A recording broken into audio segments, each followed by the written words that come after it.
In my last video, I took you deep into Eba Island, one of the most isolated coastal communities in southwestern Nigeria.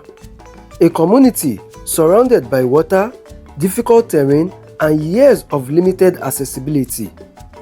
But standing there on the island and looking across the vast coastal corridor, one thing became very clear. The Lagos-Calabar Coastal Highway could completely transform access to places like this. And from Eba Island, you can already clearly see signs of that transformation beginning.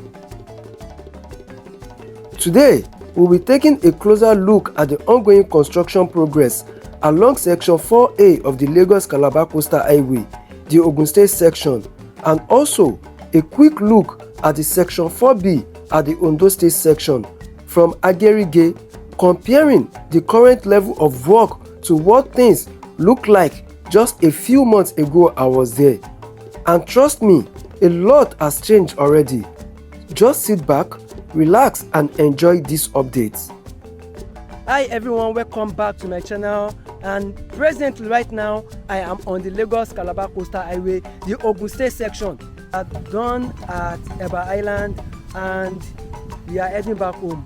But before we head back home, I want to show you how getting inside Eba Island through Ode-Omi looks like. In the future, this is how you'll be connecting to Eba Island. As you can see just behind me here, that is the coastal highway. Let me move a bit further there so you can see. I couldn't show you when we are coming in because we met with the ballet, but right now this is the Lagos-Calabar Coastal Highway that is actually connecting Eba community. So right now I am on the coastal highway right here at Eba. So this is it right here.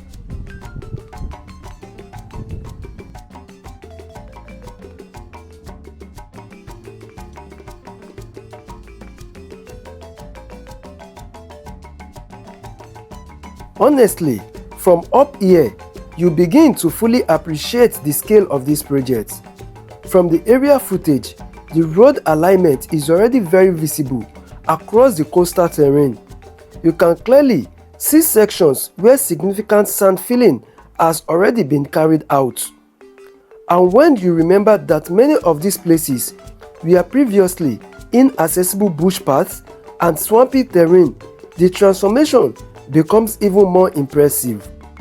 This highway will eventually create a direct connection between these isolated coastal communities and larger economic corridors across southern Nigeria. Communities like Eba Island that have remained disconnected for decades could eventually become much easier to access, and that alone could completely change economic activities around this axis. So from what I can see right in front of me heading towards Ondo State, that is channel 15, and moving back towards Lagos State is actually towards channel 14. So getting into Eba Island is between channel 15 and 14 on section 4A on the Lagos-Calabar Coastal Highway. But as we move along, now that we are heading back to Lagos, we'll be showing you what is actually happening, and we'll be showing you the progress of work ongoing on the coastal highway along our way. Mind you, we are not riding directly on the coastal highway, we are heading towards the bush path, but along the way we'll be connecting in some places with the Lagos-Calabar Coastal Highway. So once we get to those locations and those places, we'll try and show you the update of what is actually happening at those particular sections on the section 4A. But before continuing our return journey towards Ode-Omi and Lagos through the Ogun State section, I want to briefly show something important. About a week before this Eba Island trip, I visited another section of the Lagos-Calabar Coastal Highway project, this time in Ondo State, specifically at Agerige, which falls under section 4B of the project. And comparing the current progress there to what I saw during my previous visit around late January, there has been visible progress. Presently, dredging activities are actively ongoing to pump more sand into the highway alignment. This sand filling process is extremely important because of the swampy coastal terrain across this region. Large portions of this corridor required stabilization before actual road pavement construction can begin. Compared to my last visit around the end of January, one of the major differences now is the level of clearing that has been done deeper into Ondo State. During my previous visits, much of this area beyond Agerige was still dense bush. At that time, the clearing had mostly progressed towards Channel 0, which is the boundary area between Ogun and Ondo State, and more towards Ogun State section.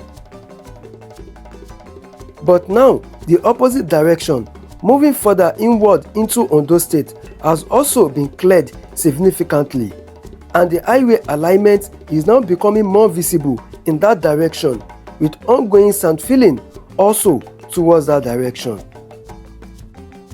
Even from the narrow access road connecting Agerige, you can already clearly see how much the corridor has opened up.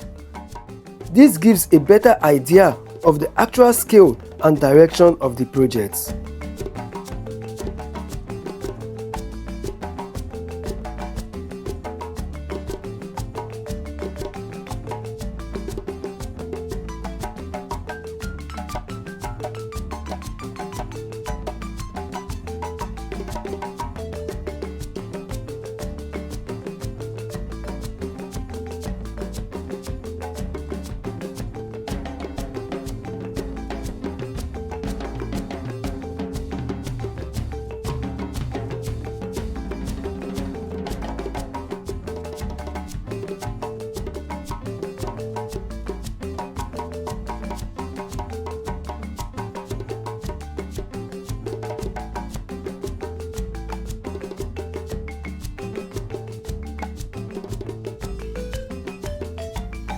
Now, back to our journey along the Ogun State section.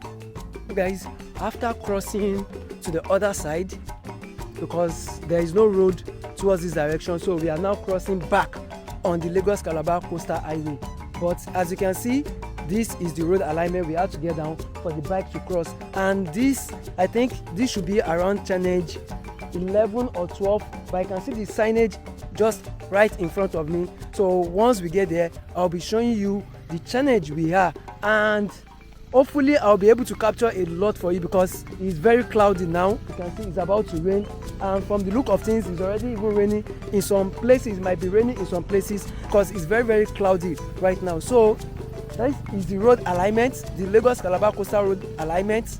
So when we are going to Eba is actually supposed to be straight down, but because of the terrain, we had to cross and took the bush paths. Now we are crossing back, then we are heading to Ode-Omi. Trying to rush things for you guys to see because of the weather. It's about to rain, and hopefully we'll get to Ode-Omi before it starts raining. Unfortunately, the rain eventually caught up with us, and once the rain started, movement became significantly more difficult. Visibility reduced, the terrain became softer. We had to slow things down and head towards Awudikura, where we eventually took shelter from the rain. For those who watched my previous Eba Island video, you will probably remember when I briefly talked about Awudikura community. This place is becoming increasingly important to the Lagos-Calabar Coastal Highway construction activities happening around this axis, because according to information available on ground, this area is expected to serve as part of the construction company's operational base, including workyard activities, site offices, equipment operation, and logistics support for ongoing construction. Presently, the cleared narrow road from Ode-Omi now extends all the way to Awudikura, which means that for now, vehicles can actually drive from Ode-Omi directly to these points. And considering how inaccessible this area used to be, that alone is already a major development. Because before now, movement into many of these communities was extremely difficult, especially during rainy periods. So guys, it finally rained and we were actually moving inside the rain, so we couldn't capture much for you along the road, but notwithstanding, we'll be showing you some area shots, area footage of the work progress right here at the Ogun State section. Right now we are heading towards Ode-Omi and we will try as much as possible to capture the area footage for you. Here should be around challenge 9-8 if I'm not mistaken, so it's just across the road to the other side, just across the road there, so we just had to take shade because of the rain. So guys, that's what is happening presently on the Ogun State section, which is the section 4A of the Lagos-Calabar Coastal Highway. From the drone footage taken here, we can clearly see several ongoing activities connected to the highway construction. The road alignment itself is already very visible across the terrain, and once again, dredging operations are actively ongoing around this axis. Across the lagoon, where the proposed site office area is expected to be located, you can clearly spot one of the dredgers operating there, and along different sections of the alignment, the sand pumping pipes are also visible. This gives a much clearer understanding of how sand is currently being moved into the corridor for filling operations. At this stage of the project, much of the work happening here is still foundational, but this stage is extremely important because it determines how stable and durable the final road structure will eventually become. One thing many people may not fully understand is how important dredging operations are to projects like this. Much of this coastal corridor is naturally wet, swampy and unstable. So before major road construction can happen, huge volumes of sand need to be pumped into the alignment to create stable ground. And this process alone takes a significant amount of time and heavy equipment. From the footage here, you can see the dredgers actively working while pipes transport sand into different sections of the alignment. This is essentially the foundation stage of the project. And once enough sand filling and compaction is completed, more visible road construction activities can then begin. And honestly, when you stand here physically and then compare it with the area perspective, you begin to understand the enormous scale of what is happening. This isn't just ordinary road construction. This is a major coastal infrastructure corridor cutting across difficult terrain, wetlands, lagoon, and isolated coastal settlements, which means construction here requires massive earthworks, dredging operations, clearing and long-term stabilization. And that also explains why early construction stages might not always look dramatic to people watching online, because a huge part of the work initially happens within the ground preparation process. But beyond the road itself, the bigger conversation here is the long-term impact this project could have on coastal communities across Ogun, Ondo, Delta, Bayelsa, Rivers, Akwa Ibom, and Cross River states. Many of these places have remained disconnected for decades. Limited access has affected movement, trade, investment, and overall development. But if this highway is eventually completed successfully, it could completely change accessibility across this coastal region. And communities that once felt almost impossible to reach may eventually become connected to larger economic activities.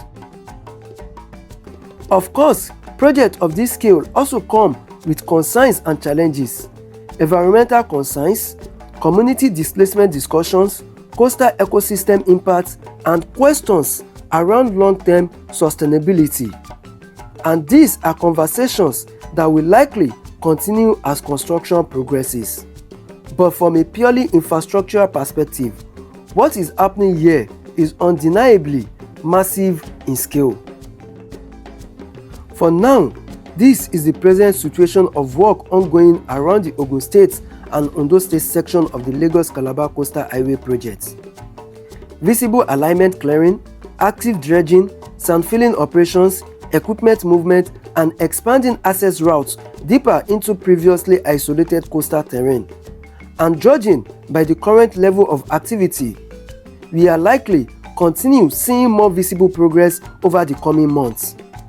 If you enjoyed this update and want to continue following the progress of the Lagos-Calabar Coastal Highway and other major infrastructural projects across Nigeria, make sure to subscribe, like this video and turn on notifications, because I'll continue bringing you detailed on-ground updates from different sections of this project as construction progresses.